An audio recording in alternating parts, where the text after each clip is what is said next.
Okay, trying to also log in on Facebook.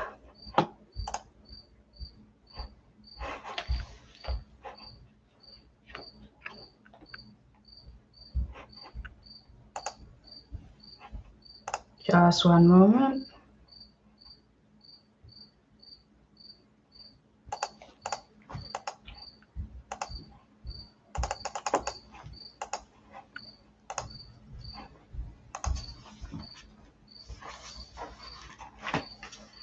Done.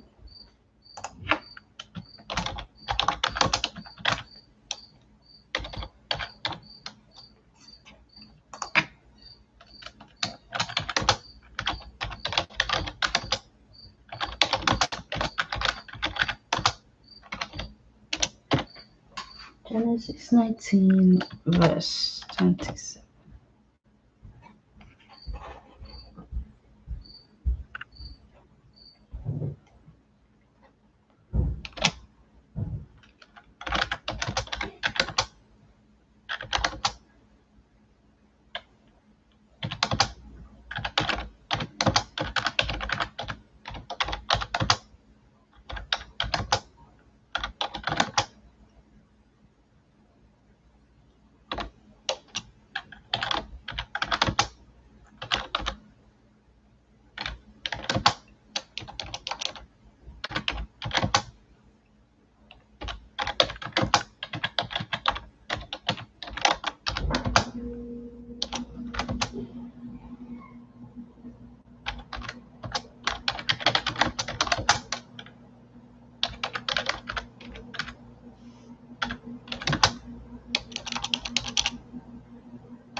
Good evening, everyone.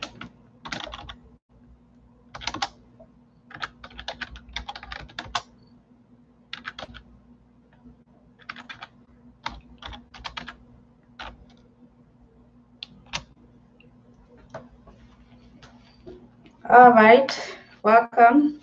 Just take a little time to set up the live. How you all doing today? So just last time we were going through the book of Genesis, just to have a quick recap, and we were talking of Sodom and Gomorrah, and as well before Sodom and Gomorrah came was the promise of Jehovah for Abraham to give him a son. How the first time the promise was made, he did not understand, his wife did not understand, did not believe that she could actually conceive at such an age.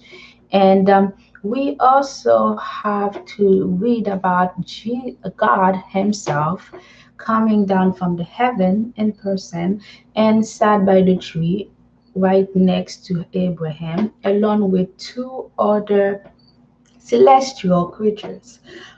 Maybe Jesus, maybe Archangel Gabriel, any which they were here on this earth next to Abraham. They were talking, and God was making its promise to Abraham. And as that happened, that's when God sent to Sodom the order to godly creature, okay, oh, the angel, whatever, but there were another.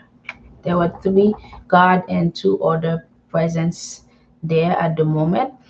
And when they went there, things that happened there, as we read, it was in school when they tell you the story, they say it to you as a kid so that you do not really get a grasp of how deep this town was into um, the flesh, that they were so blind. Okay, what impresses me into the passage that I wanted to bring up is that um, Lot, the nephew of Abraham, wasn't at Abraham's house when God came with the other two celestial beings.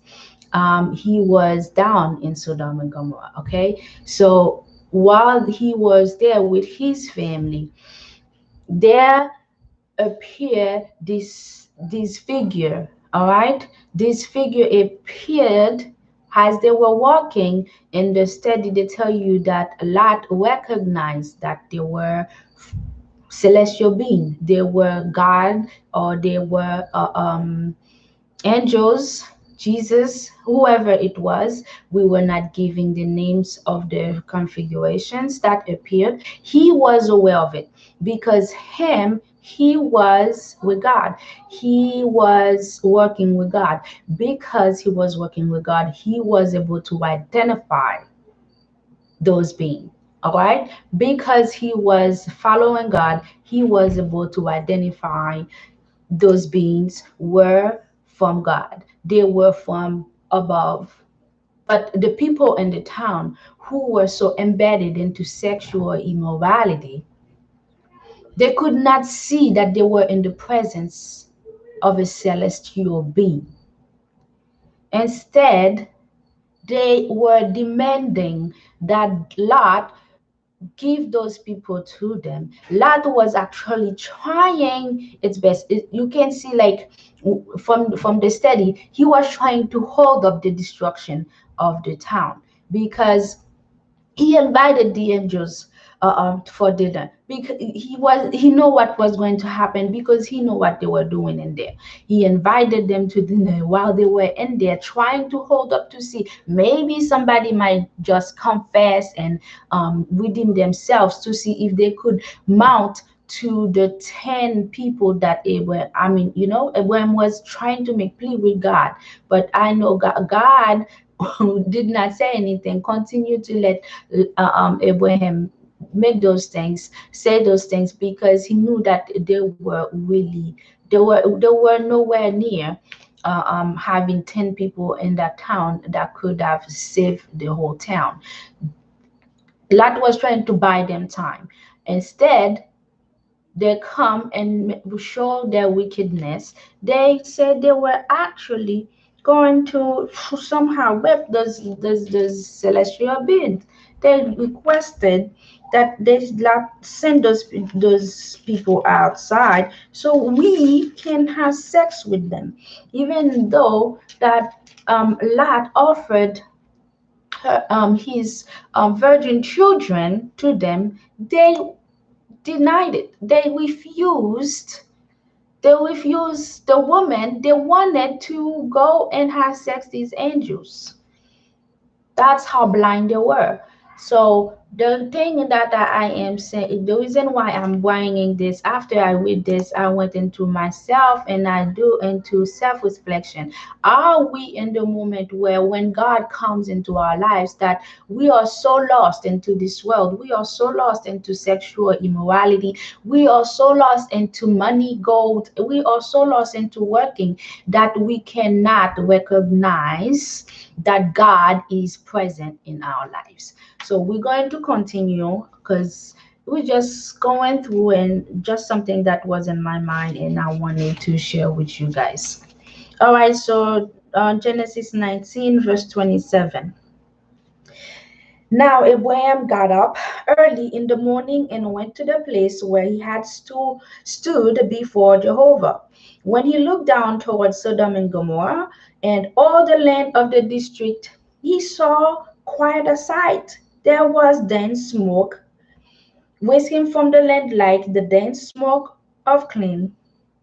So when God destroyed the city of the district, God kept Abraham in mind by sending Lot out from the city he overthrew, the city where Lot had been dwelling. So Lot was living there, as I reminded you. So Lot was actually serving God. He and his family were the only one that was there, that left.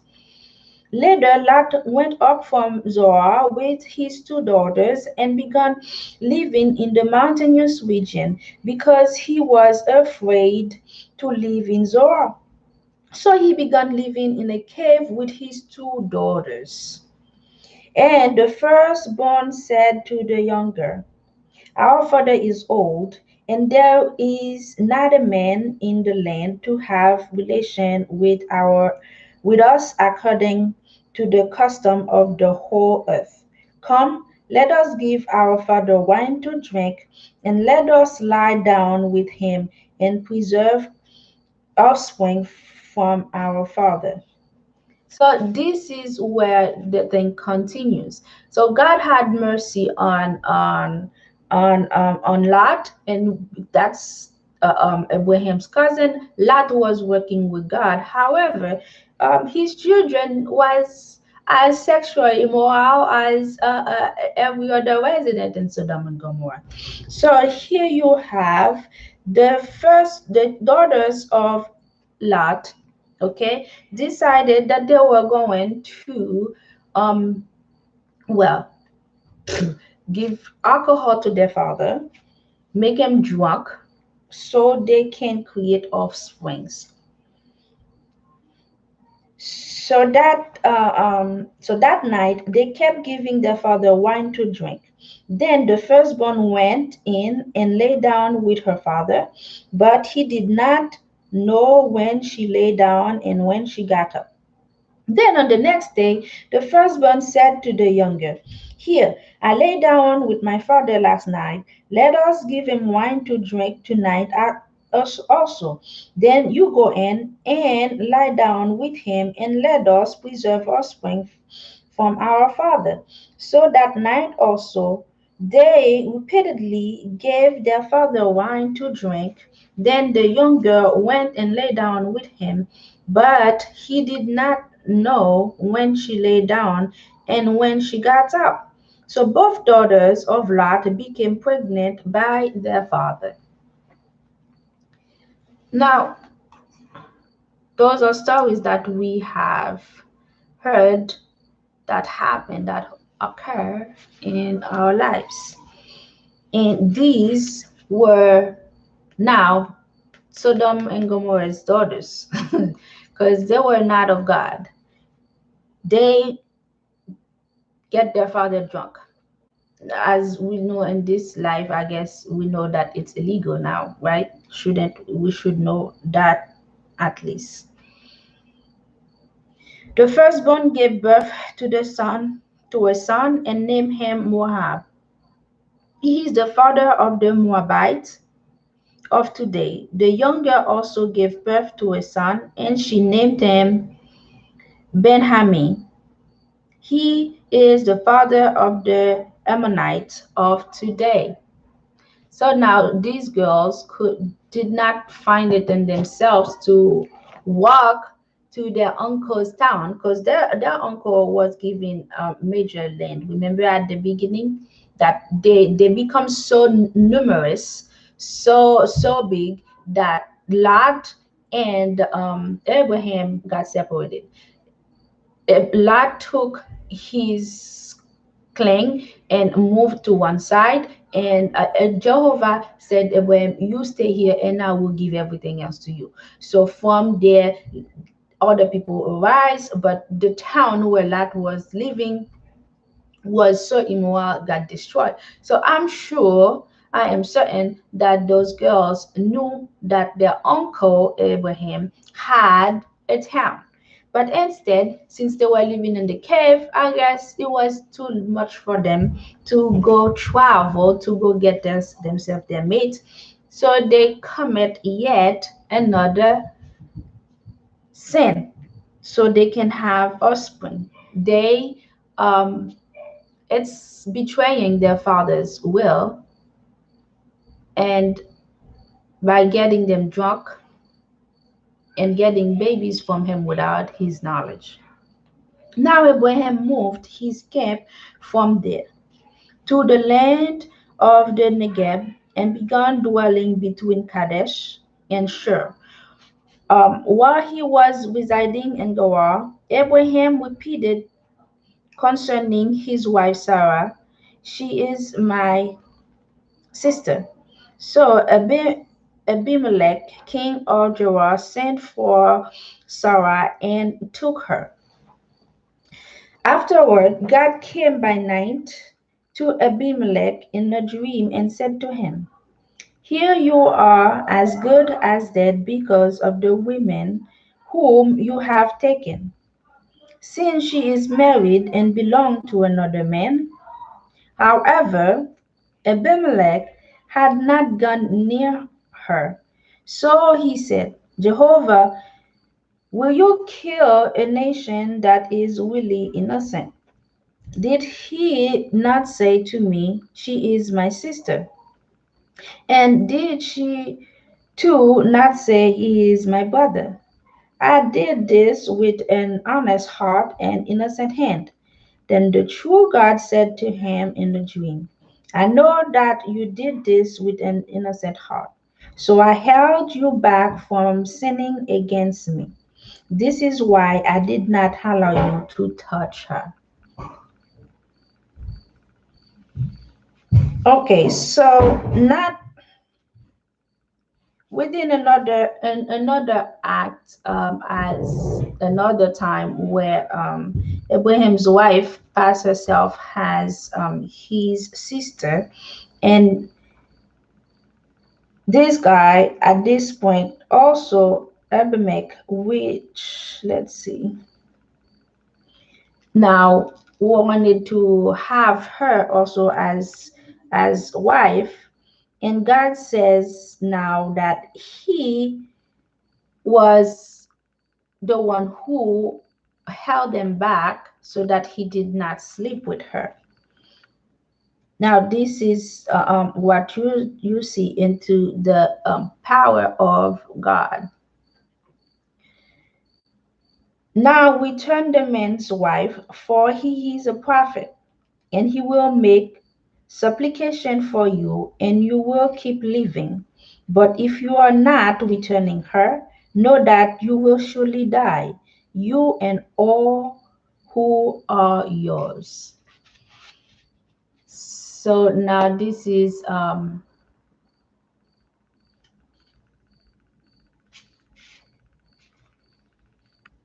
the attempt of common adultery against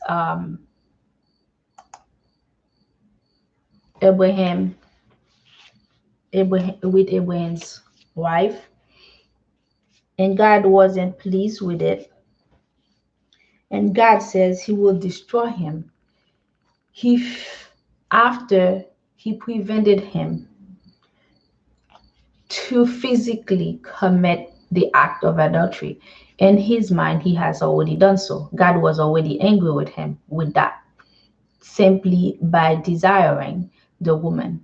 But God knows that because he did not know that was his wife, so at that point, God allowed him that those thoughts that he has to be innocent and prevented him from actually go into any physical activity with this woman because he did not know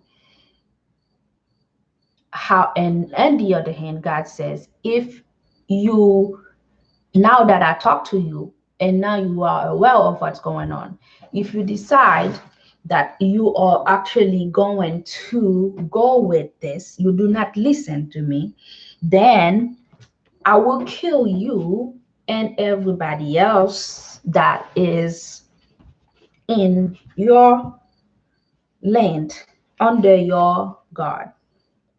Abimelech got up early in the morning and called all his servants and told them all these things, and they became very frightened. Then Abimelech called Abraham and said to him, What have you done to us? What sin have I committed against you that you would bring upon me and my kingdom such a great sin? What you have done to me was not right. And Abimelech went on to say to Abraham, what were your intentions when you did this thing? Abraham said, it was because I said to myself, surely there is no fear of God in this place, and they will kill me because of my wife.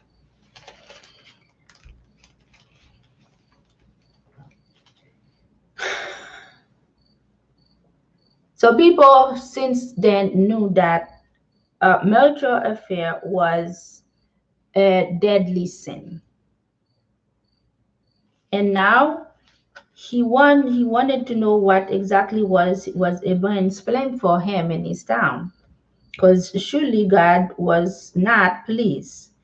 Surely there is no so Abraham thought that because they were not with God, they would do whatever they want. Abraham said because this place is not with God, they might kill him because of his wife to take her. And besides, she really is my sister, the daughter of my father, but not the daughter of my mother. And she became my wife.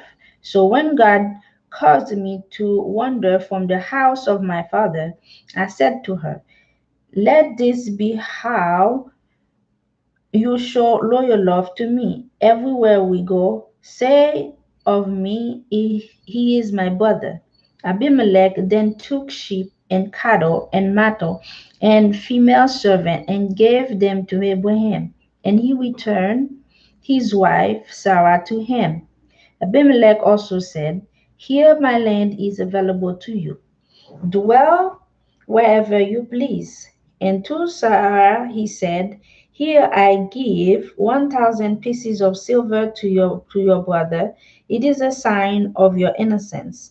To all who are with you and before everybody, and you are cleared of reproach. And Abraham began to make supplication to the true God, and God healed Abimelech and his wife and his slaves girls, and they began having children. For Jehovah had made all of the women in the house of Abimelech oh, barren because of Sarah, Abraham's wife. Sarah was like the half sister of Abraham. Mello. Twisted situation. Jehovah turned his attention to Sarah just as he had said, and Jehovah did for Sarah what he had promised. So Sarah became pregnant and then bore a son to Abraham in his old age at the appointed time God had promised him. Abraham named his newborn son, whom Sarah bore to him, Isaac. And Abraham circumcised his son Isaac when he was 8 days old, just as God has commanded him. Abraham was 100 years old when his son Isaac was born to him. Then Sarah said, God has brought me laughter. Everybody hearing of it will laugh with me. And she added, who would have said to Abraham, Sarah will certainly nurse children, yet I have given birth to a son for him in his old age. In this, we see God's mercy. I see God's mercy everywhere throughout verse 20 and through everything. Men who married his half sister, but God still shine upon Abraham. That was his half sister. But because within his heart he was serving God, God see upon him and still chose him. And his point to him was, you shall not commit adultery. And God have shown his different point of view when it comes to adulterous life. And blessed still their marriage because Sarah was not to now was wife of Abraham. She was to give just herself to the husband. And any act of adultery that forehead God abolished. Yet they were blessed at a late age with a kid. And even in the house where Amalek was, because he was married himself, now I see why God, the punishment. It's not like God would not forgive you. You were married, and here you are indulging into somebody else's, another woman. So that is the reason why God was upset with him and make every woman in the town not able to have children because he was married and he saw another woman and wanted to have this woman in his bed. God wasn't happy about it. Once you already committed the sin and you want to go even further, then you are messing with God's patience and forgiveness for you.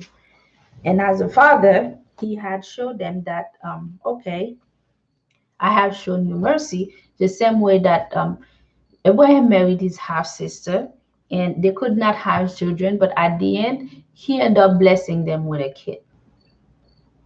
But their lives were so that they can live in the right path. Now 20, Genesis 21, verse 8. Now the child grew and was weaned, and Abraham prepared a big feast on the day that Isaac was weaned. But Sarah kept noticing that the son of Hagar, the Egyptian, whom she had born to Abraham, was mocking Isaac. So she said to Abraham, drive out this slave girl and her son, for the son of this slave girl is not going to be the heir along with my son, with Isaac. But what she said about his son was very displeasing to Abraham. Then God said to Abraham, do not be displeased by what Sarah is saying to you about the boy and about your slave girl. Listen to her, for what will be called your offspring will be through Isaac. As for the son of the slave girl, I will also make a nation out of him, because he is your offspring. Yeah, jealousy. God, that's the thing, right? God made her a promise. Lack of faith. She did not believe that at her age she could actually become a mother. She then gave her husband, gave her husband to a slave without the girl's knowledge. Actually, the girl was very distressed and displeased when she found out that she was pregnant. That's one something that we learned in the past, and because of the betrayal that was done against her when she was in distress. God saw that it wasn't her fault. Okay, once again, God's love, God's mercy for another human being, and knows that she wasn't at fault. And God showed mercy to her and said, we carry the child. I know what happened, and I will make a nation out of this offspring of yours. However, that will be my covenant with you.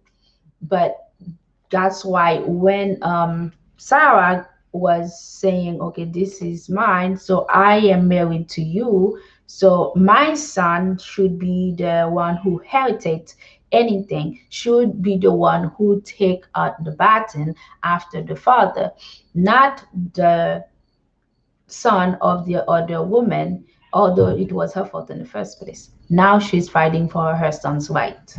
Okay? She was fighting for her son's right. Although Abraham did not like it, that was her son anyway. So God says, yes, by mean. That's right. She is fighting for her son's right. Don't be upset.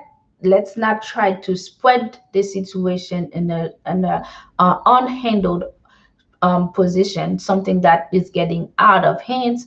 She has a right, although she is at fault, but she has the right to fight for her son's right. So I did made a covenant with this other woman and promised a nation out of her. So God has his mercy throughout the world. I've been giving us a second chance over and over throughout years and generation, even though when we were the one who made the mistake in the first place. All that God wants of us is that we try our best not to deceive him continuously. We can see that because once he gave Abimelech another chance and said, I'm not going to kill you, but if you decide to do this your way, then you will be dead. So when God give us a second chance, we ought to do our best to not continue and do the same thing again. Are we doing that? So now let's move on to verse 14. So Abraham got up early in the morning and took bread and a skin bottle of water and gave it to Hagar, his firstborn son, with the slave girl. He set these on her shoulder and then sent her away along with the boy. So she departed and wandered about in the wilderness of Beersheba. Finally, the water in the skin bottle was used up, and she pushed the boy under one of the bushes. Then she went on and sat down by herself, about the distance of a bowshot away, because she said, I do not want to watch the boy die. So she sat down at a distance and began to cry aloud and to weep. So they were actually in a stage of dehydration. The water has done, they did not have any more. Her son was dehydrated. I'm sure it was hot in that desert. So probably going burning to heat exhaustion. She didn't want to witness the death of her children or her son and asked him to die behind the bush. She was crying and weeping. At that, God heard the voice of the boy, and God's angel called to Hagar from the heaven and said to her, what is the matter with you, Hagar? Do not be afraid, for God has heard the voice of the boys there where he is. Get up, lift the boy, and take hold of him with your hand, for I will make him a great nation. Then God opened her eye, and she saw a well of water, and she went and filled the skin bottle with water and gave the boy something to drink. And God was with the boy, and he grew up. He lived in the wilderness and became an archer.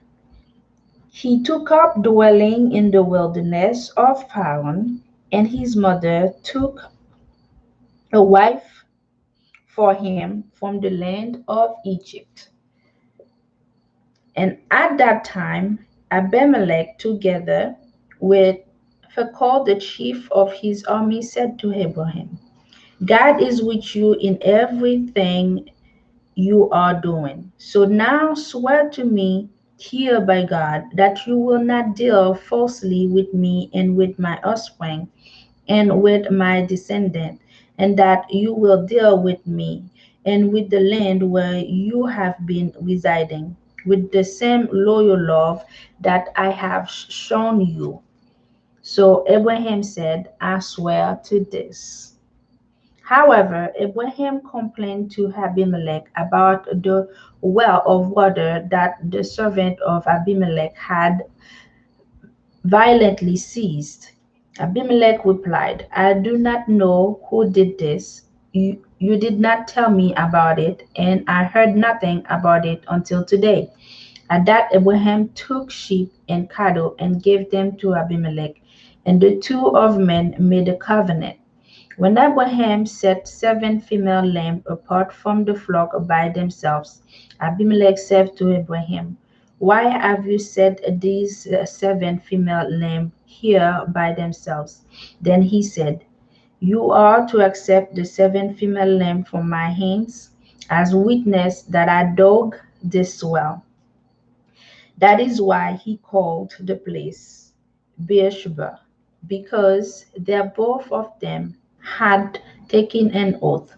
So they made a covenant at Beersheba, after which Abimelech got up together with Pharaoh, the chief of his army, and they returned to the land of the Philistines.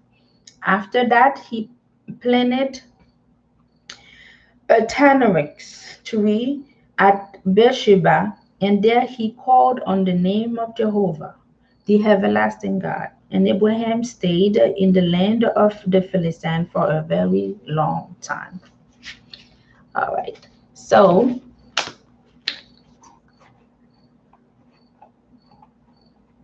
this is where I will end the study for today.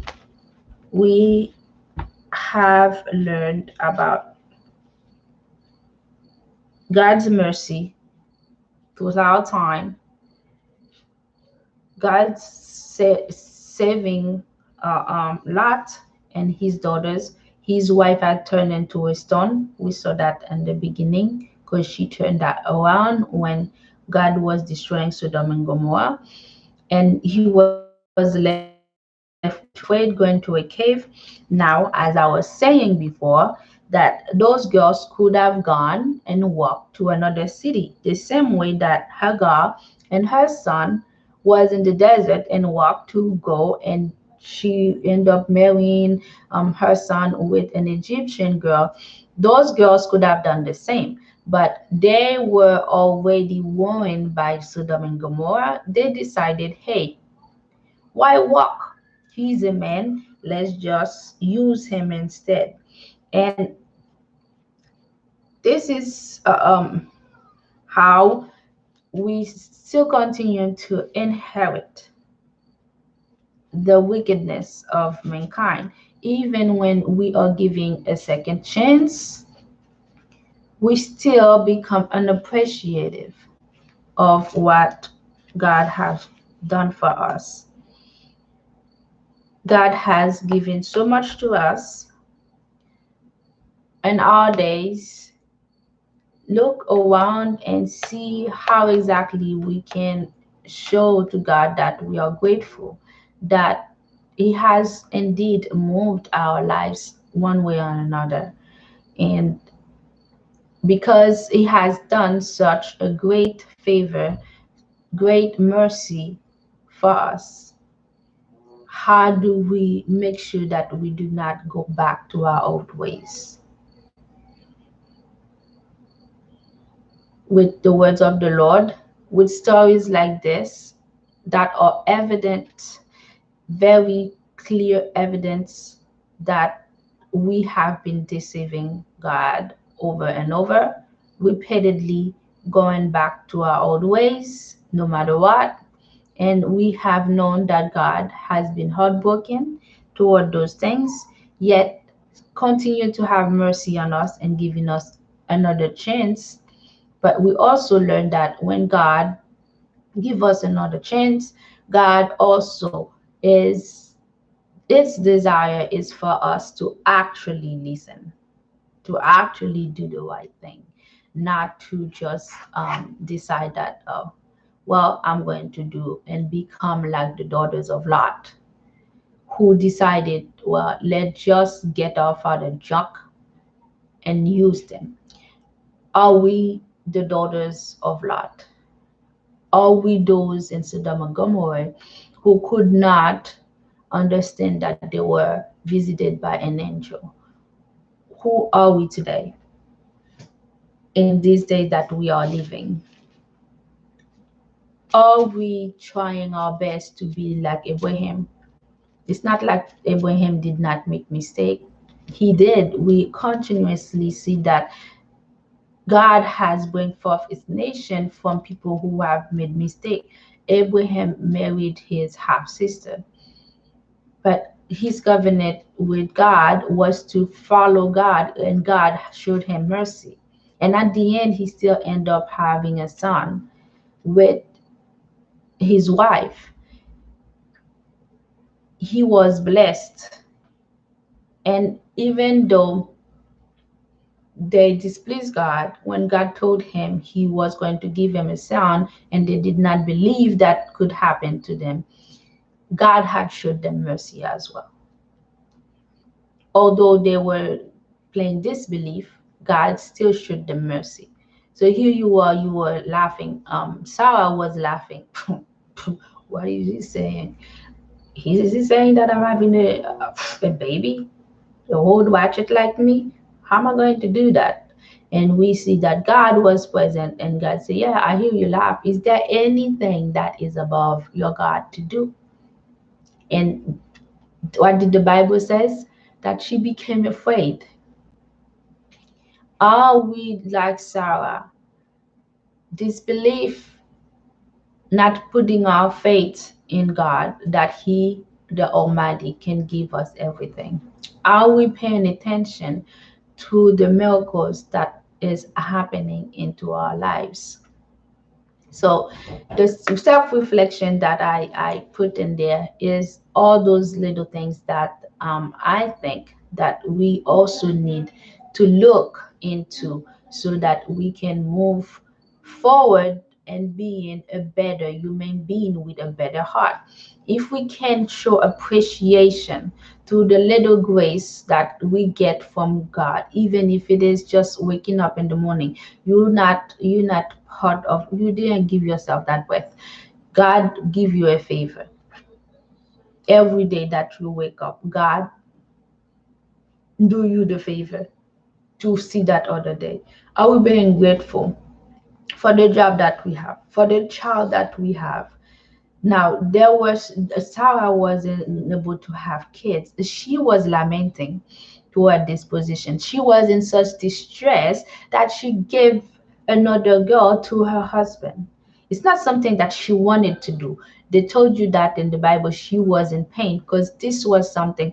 Throughout our time as we grow up, I think ways by race and by culture, we know that if you're a woman you cannot have children, people actually make fun of you. It becomes some type of stigma. So she was feeling it, and God showed her mercy. Although she ended up forcing her husband to commit adultery, it's not that because God did not find what they did was wrong, but God saw her pain. She could not have kids. She was married to her half brother. But God saw her pain and he did her a favor. And God also said to Abraham, but because you were a faithful servant to me, I will bring forth. That means his heart. He was apart, just like Noah was set apart from all the wickedness that God had found it in his heart. Although he saw we were so wicked, we were supposed to be destroyed, and find that we could have mercy. He redeems us through one person and one person only, not even the kids. God gave us that chance through just Noah, only him. And in order for us to replenish the planet, he takes on his children. The same way that he gave Lot a chance because Lot was serving him and Lot was the nephew of Abraham. He shows mercy to Lot. And his daughters, what did they do? So are we that kind of person? Are we the one who are continuously being ungrateful, doing those certain things? You would think that these girls would say, hey, here goes this city being destroyed. Let us live the right way. No, they could not decide that they were going to go so somewhere else to find themselves a man. There were men all over the place. They had their uncle has a tribe. Why didn't they go there? But that was too much work for them to do. Are we being so lazy that we decide it doesn't matter anymore? Let me just do whatever I please. When we do not have the fear for God, this is when we decide that we're just going to do whatever the heck we please. And then we're going to decide, we're going to say, oh, well, God, I want you the God of mercy. I want you the God who's been forgiven. Should you not forgive me? Well, no, God doesn't owe you forgiveness. God give you a grace, showed you compassion. And God is expecting us to try, at least try to do the right thing. So are we trying to do the right thing? Are we doing a self-reflection through ourselves first? Look around us, and are we trying to set ourselves apart from the things that are doing that God is not pleased with? There's nothing wrong in setting yourself apart from what is the wrongdoing. At that point, God will have mercy on you and save you the same way that He not find favor in the eyes of God. So, are we going to set ourselves apart to find favor? Nelson, are we going to set ourselves apart to find favor in the eyes of God? Or are we going to be just like the daughters of Lot? It's up to us to make the decision to fight our will. But later on, do not go on and demand things from other people. That's the Bible is clear. You can just read it on your own and you find examples, clear example that God people have left behind for us to follow. We can follow, we can read and nourish our minds to know what exactly is this, what exactly can we demand from other people, what is the right thing, when exactly should we demand something, when exactly we have gone overboard. Okay, just like Sodom and Gomorrah has actually set their limit, they have ruined everything. There is a point where you have done too much, and God has that point when you do too much. God, yes, He said, okay, that's it. I am through. So do not expect certain things from other people as well. Because God says we also have to take care of each other. We have to be respectful and mindful of others. So through these stories, Sodom and Gomorrah, we've heard of it. We have heard those stories, but there are little things that they don't tell you if you don't read alone. There are things that are left behind. As you read on your own, you can make your own self-reflection. So through this, we said, Father, our Lord God, we thank you for every time that you have turned your heart, your anger for us disrespecting you, abandoning you, disrespecting your rules, and not following through. Yet you have given us multiple chances. We are here, we are awakening, we have been protected. We want to follow through. That's the thing. We want to follow through. And we know by your word, with your guide, the Holy Bible, the lessons that you have left for us, we can read and find guidance on what exactly that is pleasing to your eyes. So we are learning through you. This is what God has invited us to do. By as we learn through you, you come and you will send your angels to help us to nourish our minds, to open our heart, to remove the wickedness into our heart, and to set us apart from the wicked things that we see.